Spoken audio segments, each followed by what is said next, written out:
2022년 이웃을 위한 아침 기도의 두 번째 날에 오신 여러분들을 환영합니다. 잘 오셨습니다. 특별히 찬양으로 영광 돌린 김상효 미니지타운 다시 한번 감사드리고요. 오늘 이 말씀을 좀 질문으로 시작하고 싶습니다. 여러분은 복음이 무엇인지를 아는 것에 관심이 있으십니까? 그렇죠? 그리고 복음을 사는 것에 관심이 있으십니까? 그리고 마지막으로 복음을 나누는 것에 여러분은 얼마나 관심을 가지고 계십니까? 당연히 이 모든 그리스도인들은 이 세 가지에 항상 관심을 가지고 있을 것입니다. 분명히 복음이 무엇인지 아는 것과 복음을 사는 것과 복음을 나누는 것은 항상 같이 가야 됩니다. 어느 하나가 빠진다면 아마도 우리의 신앙은 균형을 잃어버릴 것입니다. 마치 가르치는 사람이 가장 잘 배울 수 있듯이 전도하는 사람이 우리는 복음을 가장 명확하게 이해할 수 있고요, 복음을 풍성하게 경험할 수가 있습니다. 이렇게 서로가 연결되어 있다는 사실을 기억하는 것 또한 중요할 것입니다.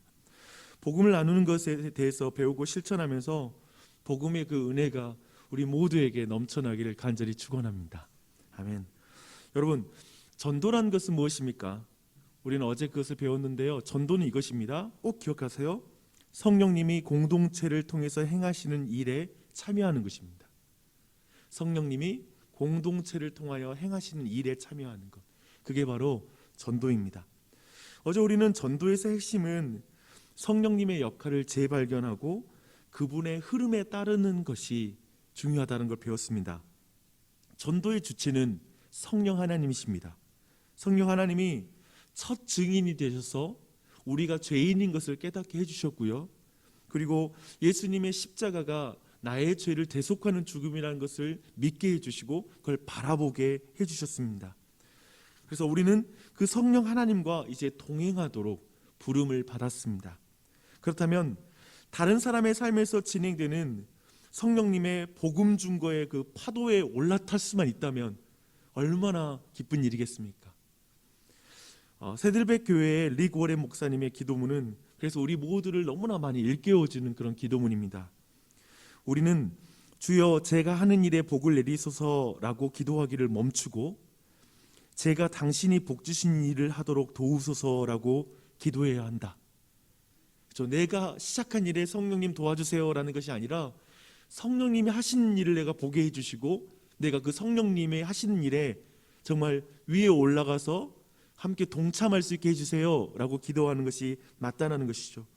하나님이 우리보다 앞서 행하고 계시고요, 또한 하나님이 우리의 삶의 자리에서 그곳에서 우리와 함께 하시는 줄 믿습니다. 그렇다면 전도를 할 때 이런 기도가 우선되어야 돼요. 우리는 이렇게 기도할 수 있어요. 예수님, 주님께서 이미 이 일을 시작하신 곳이 어디인지 알려주십시오. 주님을 받아들일 준비가 된 사람들에게로 저를 이끌어가 주시옵소서. 제가 말을 걸고 돌보아주고 기도해 주기를 바라시는 사람이 오늘 우리 회사에 있습니까? 오늘 제 이웃 가운데 있습니까? 지금 여기에 아픔을 느끼는 사람이 있다면 제가 그 사람들의 소리를 듣게 해 주시옵소서 라고 이렇게 기도를 하는 것이죠. 이렇게 성령님이 전도의 주체이고 우리가 파트너로서 하나님께 귀 기울이고 그리고 질문을 하며 구도자와 어떤 회의론자들을 위해서 우리가 기도한다면 우리의 복음 전도는 놀랍게 변화될 것입니다. 전도는 성령님과 함께하는 여정이라는 걸 꼭 기억하십시오. 어제 우리가 살펴보았던 내용이었습니다. 우리는 전도의 주체가 성령님인 것을 믿습니다. 그리고 전도는 성령님께서 행하시는 일이에요. 하지만 성령님은 공동체를 통해서 그 일을 행하십니다. 이것을 놓쳐서는 안 됩니다. 이 말은 무슨 말인가요? 대부분의 사람들은 교회 공동체를 통해서 믿음을 갖게 됩니다. 잘 생각해 보십시오. 밖에서 믿고 교회에 들어오는 사람을 우리는 거의 만날 수 없죠. 그런 경우를 만나기 힘듭니다. 도리어 교회에 들어와서 일정한 시간을 보내고 때로는 5년, 7년, 8년 정말 수십 년을 보내다가 믿는 경우도 있습니다. 그렇다면 사람들이 믿음으로 나아올 수 있게 하기 위해서 먼저 공동체에 속하도록 돕는 일이 먼저 선행돼야 되고요, 어쩌면 교회를 좋아하고 호감을 갖는 일이 있어야 됩니다. 저희 교회에도 저랑도 굉장히 친하면서 그리고 교회 공동체에 호감을 가지고 다니지만 뭐 5년, 7년, 8년을 다니고 있지만 아직 예수님을 자신의 구주로 모시지 못한 분들이 계십니다. 근데 교회는 되게 좋아해요. 이런 사람들이 우리 안에 있고, 저는 개인적으로 그분들이 빨리 믿었으면 좋겠지만 그러나 교회 공동체를 좋아하고 그렇게 오랫동안 함께 있다라는 것에도 너무나 감사한 마음이 있습니다. 이것은 분명히 전도에 있어서 개인주의적 접근 방법과 대조되는 그러한 부분입니다. 과거에 한번 여러분 생각해 보십시오. 저는 한 번은 대학교 다닐 때 그 이웃 그 근처에 있는 교회에 한번 방문한 적이 있었는데, 예전에는 전도 행사, 뭐 대각성 집회 이런 것이 한국 교회에 굉장히 많이 유행하기도 하고 많은 교회에서 실천할 때가 있었는데요. 그때는 그런 전도 잔치, 대잔치 때는 굉장히 큰 상급을 어떤 상품을 걸고 교회 교인들이 전도를 하는데 힘썼습니다. 심지어는 어떤 교회들은 소형차를 걸고, 가장 전도를 많이 하신 분에게 소형차를 주는 걸 걸고 전도 행사를 하는 경우가 있었죠. 그래서 그분들을 전도왕이라고 이렇게 부르기도 했습니다. 그런데 문제는 뭐냐면, 이 전도 행사를 하고 하면 사실 수많은 사람이 교회 안에 들어왔고요. 또 반면에 수없이 많은 분들이 그 다음 주에 이제 몇 주 가지 못해서 그분들이 또 교회에 나오지 않는 일들이 반복되었습니다. 약간은 그러면서 교회 내부에 있는 사람이거나 아니면 그렇게 한번 방문한 사람들에게는 어떤 인상이 남게 되었는데요. 약간은 전도라는 것이 세일즈 같다라는 느낌, 그런 느낌이 마음에 남으면서 약간은 이제 부정적인 기억으로 하나하나 쌓이다가 어쩌면 오늘날에 전도 행사, 어떤 집회 이런 것에 대해서 불신하고 반감을 가진 사람들도 굉장히 많아졌습니다. 그래서 지속성이 떨어지는 문제들이 생기고, 도리어 전도를 이제 우리가 어떻게 도전하지 못하는 일도 반복되고 있는 것이죠.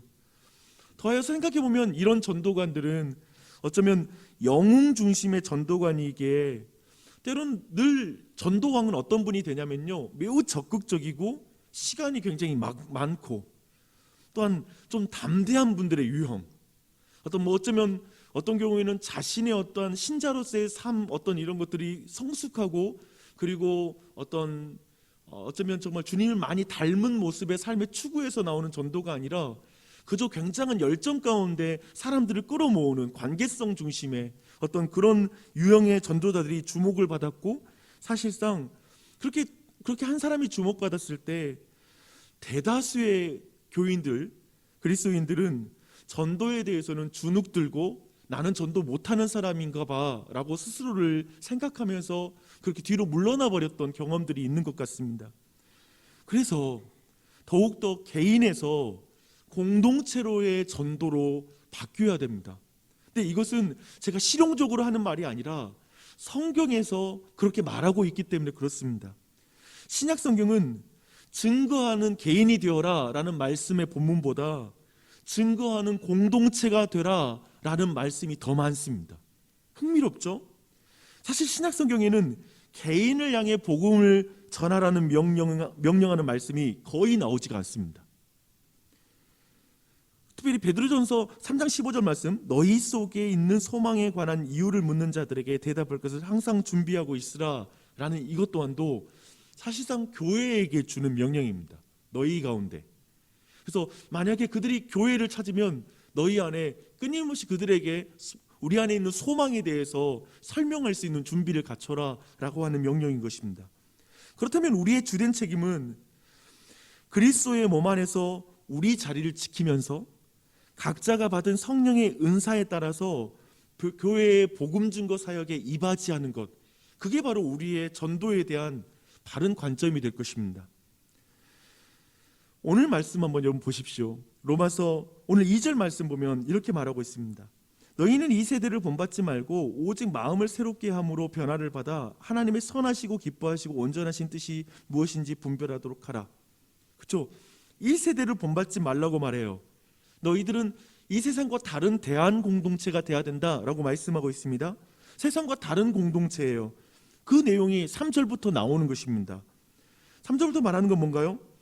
내게 주신 은혜로 말미암아 너희 각 사람에게 말하노니 마땅히 생각할 그 이상의 생각을 품지 말고 오직 하나님께서 각 사람에게 나누어 주신 믿음의 분량대로 지혜롭게 생각하라 라고 말하고 있습니다. 즉, 이 세상과 다른 공동체적 삶에 대해서 말하고 있습니다. 그래서 각 사람에게 주신 그 은사대로 그들이 그리스도의 몸 안에서 자신의 자리를 지키며 그 은사를 사용하며 살라라고 말하고 있습니다. 이것이 세상과 다른 거예요. 세상은 어쩌면 다른 사람이 필요 없듯이 살아가는 것이죠. 외로운 단독자로서 자기 자신을 증명하는 삶을 살아가는 게 세상이에요. 그들에게는 공동체가 없죠. 그저 한 개인이 돋보이는 삶을 살아가거나 그저 한 개인으로 남아있는 것이죠. 근데 그것과 다른 건 바로 그리스도의 몸된 교회를 이루어서 이 땅을 살아가는 것, 그것이 바로 이 세상과 다른 삶입니다. 그래서 교회는 어떻게 전도하나요? 7절부터 8절을 한번 보십시오. 혹 섬기는 일이면 섬기는 일로, 혹 가르치는 자면 가르치는 일로, 혹 위로하는 자면 위로하는 일로, 구제하는 자는 성실함으로, 다스리는 자는 부지런함으로, 긍휼을 베푸는 자는 즐거움으로 할 것이니라 라고 말하고 있습니다. 그래서 어쩌면 우리가 이 땅에서 전도라는 것, 어떤 것이든지 누군가는 어쩌면 이 전도의 어떤 행사든지 무엇을 위해서 기획력과 지도력을 가지고 그것을 준비할 수 있고요. 어떤 사람은 실제로 전도하고 모든 걸 준비하는, 구비하는 일 가운데 쓰임받을 수 있습니다. 또 어떤 사람은 그 사람들이 나왔을 때 환대해 주는 역할을 할 수 있고요. 그리고 그 사람들을 계속 격려해 주는 사람으로 교회 안에 있을 수 있습니다. 또 어떤 사람은 목회적인 돌봄과 가르침으로 그들에게 이제 교회에 나온 자들에게 복음을 전할 수 있고요. 또 누구는 봉사와 긍휼을 통해서 그들에게 정말 신자된 삶의 모습을 통해 그리스도의 향기를 흘릴 수가 있습니다. 그렇게 전도하는 것이죠. 우리 각자의 은사대로 한 공동체에 자신의 위치를 지키고 자신의 은사를 사용함으로 그 복음 전도 사역 가운데 동참하는 것입니다. 그렇다면 생각해 보세요. 전도왕을 세우고 그에게만 상품을 주는 것은 지극히 세속적인 것일 수 있습니다. 그렇지 않나요? 어쩌면 그것이 이 세상을 본받는 모습이 아닐까요? 이 세상은 가장 탁월한 사람, 많은 성과를 거둔 사람에게 상품 주고 인센티브를 주고 하는 것을 통해서 자극하고 열정을 일으키는 그런 세상이니까요. 근데 그것을 어쩌면 내 개인이 돋보이는 일이기도 하죠. 그러나 성경은 그렇지 않다라는 거. 어쩌면 그렇지 못한 나는 그렇게 노방전도로 가서 내가 나아갈 용기는 없지만 누군가 교회에 왔을 때 환대하는 위치에 설 수도 있고요. 그렇게 공동체적 관점을 갖는다라는 건 여러 가지로 우리로 하여금 바른 전도관을 갖게 하고 정말 신앙에 대한 관점을 줍니다. 그래서 저는 그렇게 믿어요. 나주신 장로교회가 우리 교회를 통해서 정말 100명이 예수님을 믿게 된다면 그 상급은 우리 모두의 상급이에요. 어느 한 사람의 상급이 될 수 없어요. 물론 어떤 사람은 나는 그날 누구를 통해서 들었던 말씀을 통해 예수님 믿었어요 라고 말하겠죠. 근데 그때 우리는 그 상급이 그 사람 한 사람 복음을 전하는 그 사람, 그래서 내가 전할 때는 왜 안 믿지? 왜 그 사람한테 믿었지? 하면서 아까워. 상급을 그 사람이 받겠네? 아니요. 그런 게 아니죠. 나를 통해서 뿌려진 씨앗도 있고요. 누군가의 섬김 그리고 환대, 이 모든 걸 통해 그 사람이 복음을 줄 수 있는 준비 과정 속에서, 그리고 마지막에 복음을 들었을 때 변화되긴 했지만 이 모든 것을 통해서 그 사람이 변화된 것이죠.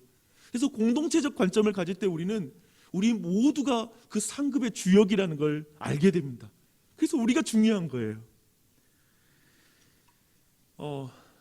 어제 저는 그 부모님께 다녀왔어요. 그리고 화순에 잠깐 다녀왔는데 몇 가지 굉장히 기쁜 소식을 좀 어머니 알려주셨습니다. 우리 가족 안에 있는 믿음의 역사이기도 했습니다. 이번에 그 둘째 형님 딸이 이렇게 뇌종양하고 지난주 금요일 날 수술 받고 지금 회복이 너무 잘 되고 있어서 재활을 하지 않아도 괜찮겠다고, 원래 재활을 하는 것까지 다 계획해 뒀는데 너무 빨리 회복되고 있다라고 해서 너무 감사하고 우리 교우들 기도해 주셔서 너무나 감사합니다. 근데 그 과정 속에서 둘째 형님이 어떻게 변화될까, 하나님 어떻게 일하실까에 대해서 지난 주일날 제가 잠깐 나눴었기도 했는데, 되게 한 가지는 있었대요. 뭐냐면 우리 그 딸이 기독교 대안학교를 다니는데 학교 학생들이 다 같이 모여서 기도하는 장면, 그런 사진과 영상 보면서 둘째 형이 되게 많이 감동을 받았대요. 그러면서 거기 뭐 간식이라도 다 넣어줘야 되겠다고 학교에 그런 마음을 가지고 있다라는 말을 들었어요. 어떻게 하나님 일하실지는 모르겠어요. 근데 또 한 가지 우리 가정에 기쁜 일이 있는 거예요. 뭐냐면 우리 누나가 교회를 다니기 시작했다는 거예요. 최근에 우리 둘째 형수님 교회에 화요일마다 전도 프로그램이 있는데 거기에 지금 이번 주까지 하면 4주차 가게 된다고. 근데 요즘 와서 누나가 너무 바뀌었다는 거예요. 어머님 말이. 원래 항상 교회 이야기만 나오면 너나 믿어라 너나 믿어라 막 그러면서 항상 그렇게 했던 50세가 이제 넘어가잖아요. 평생 그렇게 지나던 누나가 감사합니다. 그러니까 교회의 용어를 막 사용하고 은혜, 정말 은혜롭다고. 이번에 또 조카의 일을 당하면서도 12시가 되자 12시부터 수술이 시작됐는데 그 자리에 앉아서 기도하더라는 거예요. 심지어는 그 전날 저녁에 본인이 기도를 어떻게 할지 모르니까 그 365일 다이어리식으로 되어 있는 이런 성구가 있는 거 있잖아요. 그런 게 하나 있었는데 그걸 가지고 2시간 반 동안 기도를 했다는 거예요. 그래서 와, 이게 무슨 일이야 라는 생각이 들더라고요. 어떻게 이 나이, 정말 나는 진짜 우리 집 분위기가 아주 물질적이고 아주 자신감이 넘치는 집안이거든요. 본 개인의 어떤 역량들도 다들 탁월하시고. 근데 그렇게 변화된 게 놀라운 거예요. 하나님이 정말 일하시는구나. 근데 둘째 형이던 그리고 누나의 변화에서 봤던 거 뭐냐면 어떤 게 있냐면 교회가 있더라고요. 그러니까 예를 들면 그 화요일 날 사람들이 오는데 선물을 준비하고 여러 가지로 그 사람들을 섬기면서 여러 가지로 그 복음을 나눌 수 있는 환경이 되어진 것이 있는 거예요. 그리고 진짜 그 수업 시간에 12시간에 학생들이 다 모여서 기도하는 거. 그리고 교회가 그때도 그 아이를 위해서 놀랍게도 막 금식을 하면서 점심 때 나와서 기도하는 교인들이 너무 많아서 우리 둘째 형수님 교회 담임 목사님이 놀랬다는 거예요. 우리 교회가 이런 교회인가? 우리가 이렇게 정말 누군가의 문제를 이렇게 동참하는 교회인가? 근데 그게 너무나 인상 깊었던 것 같아요. 그쵸? 한 사람의 변화 가운데 하나님은 공동체를 통해서 변화시키는 것을 믿습니다. 그리고 우리 교회도 그렇게 사용하실 거라고 저는 믿어요. 우리는 개인주의적 전도 시대를 통과했던 경험을 다 가지고 있을 거예요. 개인의 역량, 개인의 열정, 그래서 어쩌면 상급도 개인이 준다라는 어떤 상징적인 의미로 어쩌면 정말 좋은 차까지도 줄 수 있는 그런 모습을 우리는 보았습니다. 하지만 그만큼 교회에 정착하지 못하고 떠나는 경우도 봤어요. 왜냐하면 그날 때에는 너무나 환대하는 것처럼 보였는데 그 다음 주에는 전혀 자신을 모르는 것처럼, 어쩌면 사람을 깊이 품지 못하는 어떤 모습들, 이런 가운데 실망하고 떠나는 사람도 그만큼 많았을 것입니다. 여러분, 그런 의미에서 우리 교회가 공동체적인 전도를 깊이 배웠으면 좋겠습니다. 우리는 공동체로 갈 거예요. 누구 한 사람이 아니라 여러분 한 사람 한 사람 은사가 필요하고, 우리 한 사람 한 사람이 영혼들을 품고 그들을 환대하고 그들을 섬기는 것들이 깊이 스며들어 있는 그런 교회가 되기를 간절히 소망합니다. 오늘 보았던 내용, 오늘 내용의 책의 마지막은 이렇습니다. 당신은 하나님의 영으로 충만하게 해달라고 간구하겠는가? 하나님을 모르는 사람들을 향해 나아가는 일에 당신의 몫을 다할 수 있는 팀이나 복음 증거 공동체를 달라고 하나님께 기도하겠는가? 우리 개인이 전도하기 위해서 성령 충만을 구할 수 있죠. 하지만 우리의 기도를 바꿔보는 거예요. 하나님, 우리 공동체가 복음을 전할 수 있도록 성령 충만하게 해주세요. 우리 공동체를 일으켜주세요. 그래서 하나님, 나 혼자로는 할 수 없지만 저는 공동체가 있어서 할 수 있습니다. 나는 사람 데려오는 것까지만 가능하거든요. 근데 그 다음에는 내가 어떻게 그 사람에게 설명해야 될지 모르겠어요. 하지만 우리 공동체가 있어요. 그렇게 말할 수 있겠죠.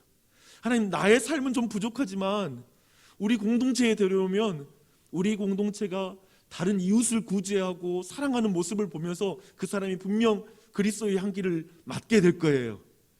제 삶은 좀 부족하지만 저는 교회에 데려오면 그런 확신이 있어요. 그 확신이 우리 안에 있는 역사, 우리 교회가 그런 자리로 나아갈 수 있도록 함께 기도하며 나아갔으면 좋겠습니다. 아멘. 아멘.